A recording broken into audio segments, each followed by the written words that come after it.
Uang, siapa yang tak kenal uang? Dan siapa yang tak butuh uang? Dicari-cari setiap hari, ditunggu-tunggu setiap minggu, bahkan dinantikan setiap bulan gajian. Seperti itulah penggalan lirik lagu Duit yang dipopulerkan Endang Kurnia.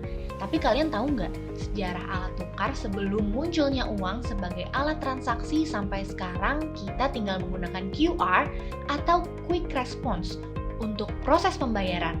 Ini dia esensi alat tukar. Jauh sebelum uang hadir sebagai alat transaksi, dahulu orang menggunakan sistem barter sebagai alat transaksi.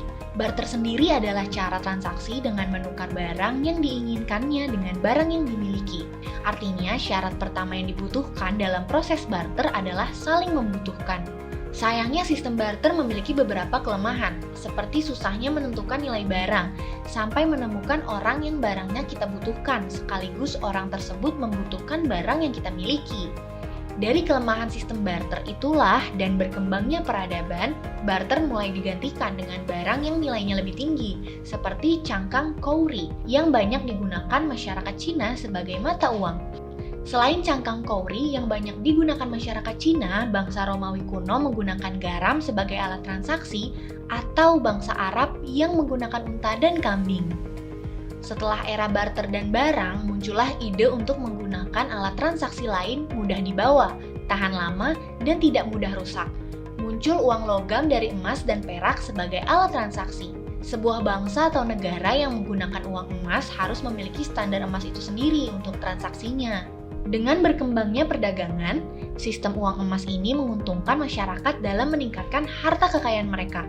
Pada masa uang emas ini muncul pemikiran untuk menitipkan uang ke tukang emas atau pemuka agama karena ketakutan akan tindak pencurian. Orang yang dititipkan uang tersebut memberikan sebuah kertas berisi perjanjian yang disebut akte. Berawal dari akte itu jugalah muncul uang kertas.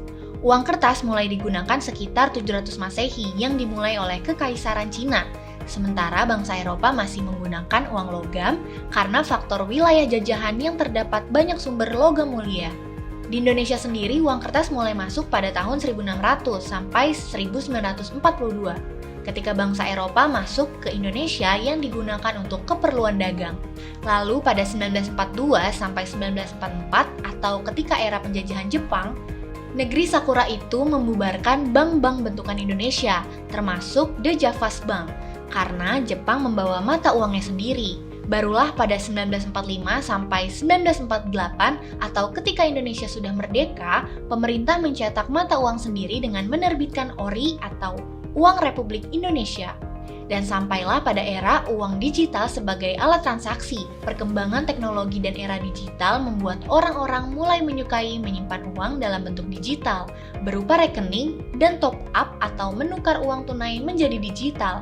Meski pada 1946 kartu kredit sudah ada untuk transaksi non-tunai, uang digital dinilai lebih praktis. Aplikasi uang digital hari ini mulai banyak seperti GoPay, OVO, ShopeePay, Dana, dan lain-lain.